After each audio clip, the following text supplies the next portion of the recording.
सासू माँ तो हमेशा शक करती रहती हैं। आज सिया ऑफिस से घर पहुंची ही थी तो देखा उसके पतिदेव निशांत उसके आने से पहले ही घर आ चुके थे। हमेशा तो वो उसके आने के बाद ही घर आते थे। सिया को निशांत के घर पर देखकर बहुत अच्छा लगा, पर उसके चेहरे पर परेशानी के भाव वो स्पष्ट देख पा रही थी। उसने एकदम कुछ भी पूछना उचित नहीं समझा। फिर सोचा माहौल को हल्का बनाने के लिए चाय बना लाती हूँ। फिर मौका देकर निशांत की चिंता का कारण भी पूछ लूंगी।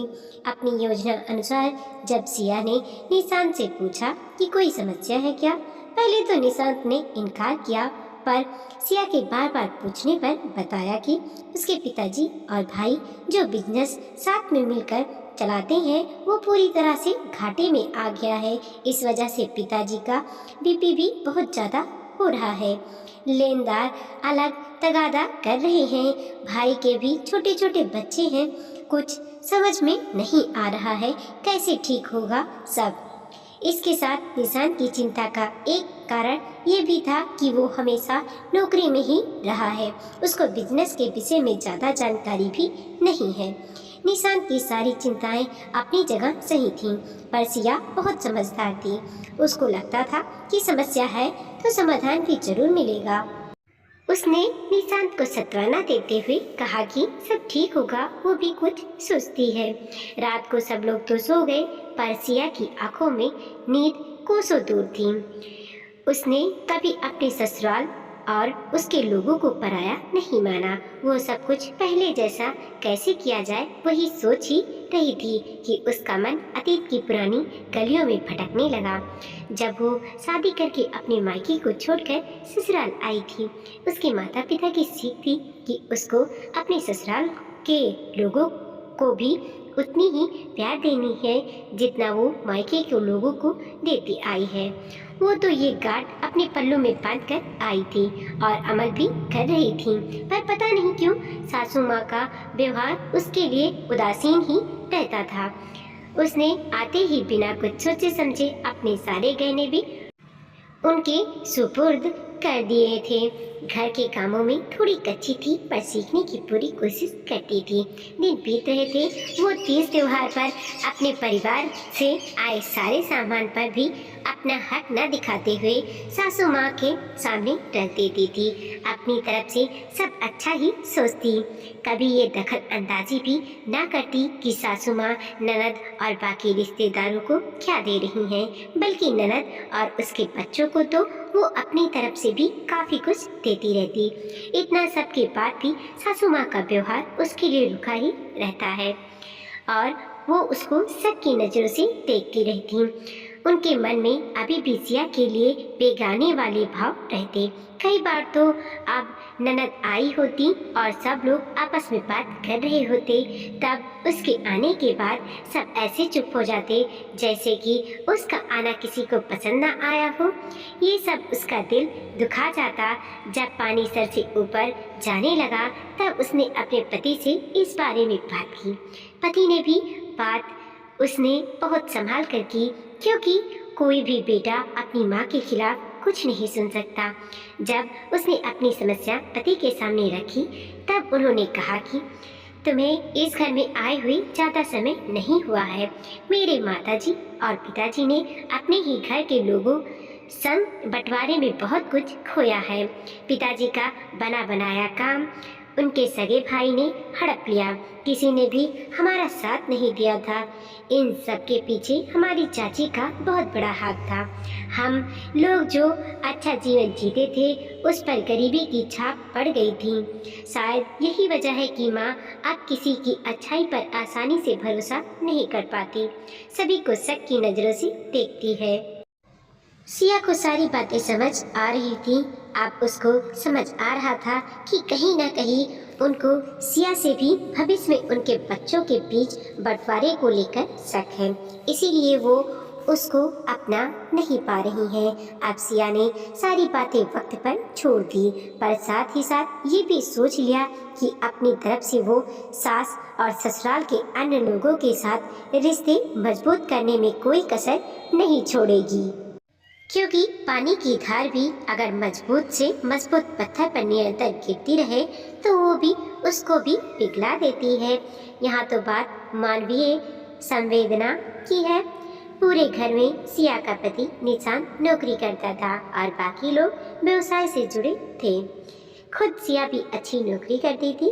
कुछ समय के बाद निशान और सिया की नौकरी दूसरे शहर में होने पर वो वहाँ चले गए। नौकरी की छुट्टियों में भी जब भी सिया अपने ससुराल जाती तब अपनी तरफ से सबकी पसंद नापसंद का बहुत ख्याल रखती।